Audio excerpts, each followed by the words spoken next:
I think my wife and kids are actors. I have been married to Mary, my wife, for 15 years now. We have 2 kids together, Aaron, 10, and Priscilla, 8. I have always pictured us as the perfect family, you know. Nice, spacious house in a good neighborhood, barely any arguments, well-behaved, healthy kids with good grades. Everything seemed spotless.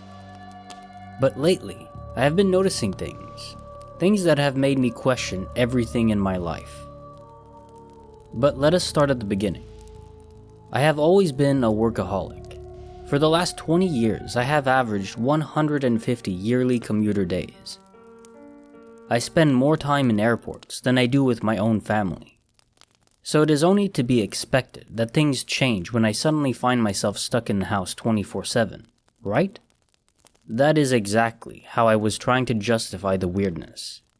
I've hardly spent a full weekend with them in years. It is going to take time to get used to me hanging around here constantly.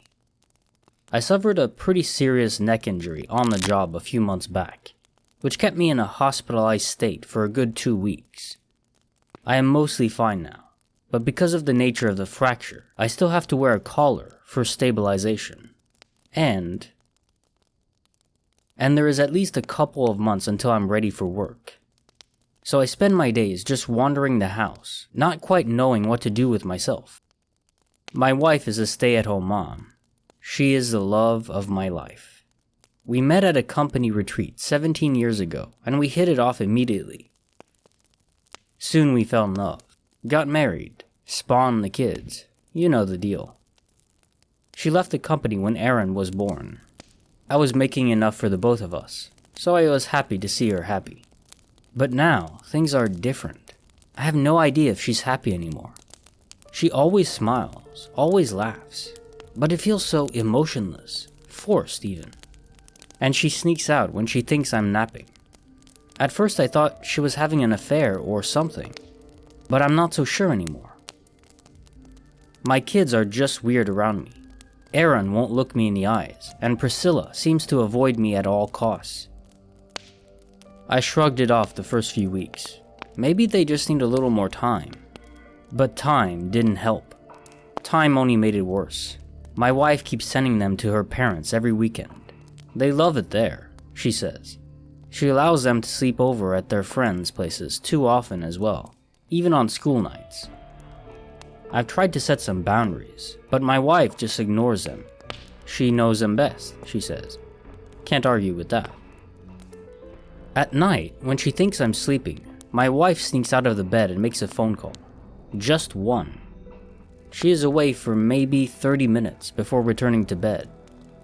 I have tried sneaking down after her, but I can never get close enough to listen in. I'll get a few words and phrases, but nothing that makes any sense. She looks visibly upset though. That much I have gathered. The first few times I confronted her about it, she just said it was one of her friends needing some advice. I didn't want to press matters too far because of the way she looked at me. Cold and emotionless. I shudder at the thought of it. I tried driving my kids to soccer practice and gymnastics twice a week, hoping to get some conversation started. They seemed really upset at the idea of me taking them anywhere, and my wife desperately tried to get me to reconsider. But I insisted. I stopped taking them after a week. The look in their eyes scared me. It was like the very presence of me made them so uncomfortable that it nearly induced panic attacks in them. I was at my wit's end at this point. Laying awake at night, my mind started drifting. I have always joked that I spent so much time away from them that they could easily be replaced and I would hardly notice. And then I remembered the Aaron incident. I sat up in bed, sweating. The Aaron incident. When Aaron was 2, a few months before Priscilla was born, I had been spending months at a time on the job. When I got home for a much-needed long weekend, my wife and son greeted me at the airport. Only it wasn't my son. I didn't recognize him at all. I stood there frozen for minutes before my wife, looking quite flustered, snapped me out of it. "Pick him up," she said. He just wants to hug his father. I picked him up and just stared at him. He didn't seem familiar at all. At this point, I was starting to feel unwell, like I had to throw up or something. I couldn't understand why I didn't recognize him. When we got home, I told everything to my wife, and she said it was because I spent too much time away. Kids that age grow and change like crazy, she explained. It took me a few weeks to accept it, but at some point I just realized I was acting like a lunatic and got on with my life.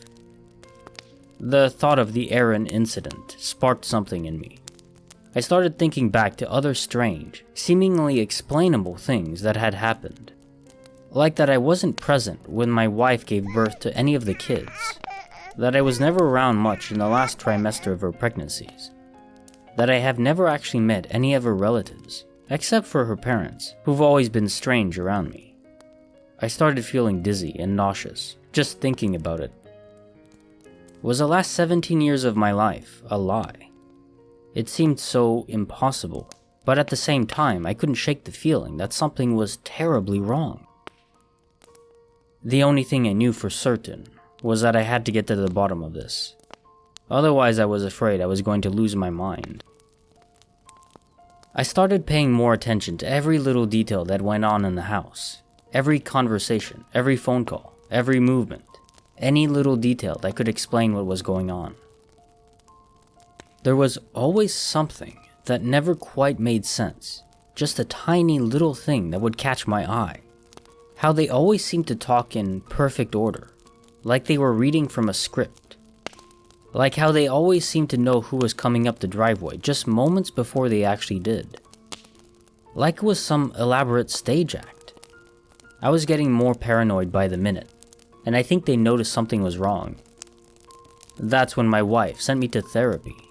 She said I needed it, that I had been acting different ever since I got home, like everything was my fault. I tried explaining to her that I was probably just a bit anxious because I wasn't used to living there, but she wouldn't hear it. My first session went as I had suspected it would. The therapist was desperately trying to get me to question myself and my motives. I didn't share anything with him. I simply couldn't trust him. Maybe he was in on it. Maybe they were trying to label me insane, lock me up in some godforsaken asylum.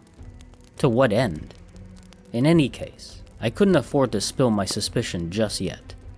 I needed some proof. I told my wife everything went great, and that I understood I might be coming on too hard. I was going to take it easy, and not force them. I would leave them to it, and learn as I went along. All that jazz. She smiled one of her obviously fake smiles, and gave me a cold hug. She was so pleased, she told me. I was going to get better in no time. Sure, lady. I had come to realize I approached the matter from the wrong angle. I shouldn't have given away my suspicions so easily.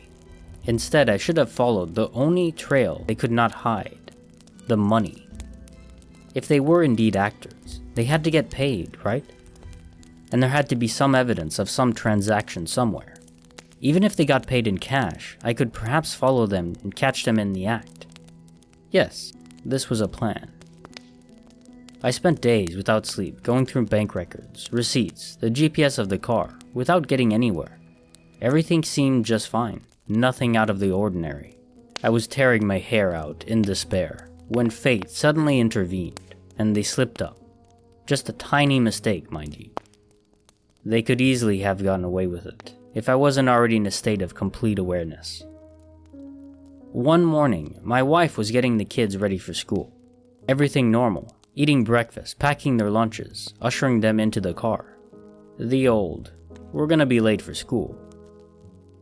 But it was just this one tiny detail. The school was closed that day. My wife did not know this, but I had looked through all the papers I could get my hands on, one of them being the school calendar, and that day they were definitely closed. I don't know if you had experienced such a feeling. It is like a mix of total relief and utter devastation all at once. To prove myself that I wasn't insane, but at the same time realize my life is a lie. And the day wasn't about to get any less absurd. Not only did my wife not realize that the school was closed, she also forgot her purse, and in it I found one thing I had been looking for the past few days: a paycheck. Now, the paycheck wasn't made out in her name, or the name I knew her by, at least. It was made out to one Lisa Gueron. But it wasn't that little detail that threw me off. It was something else. Something extremely disturbing. Something impossible. It was a name listed as the employer. It was me. I was the employer.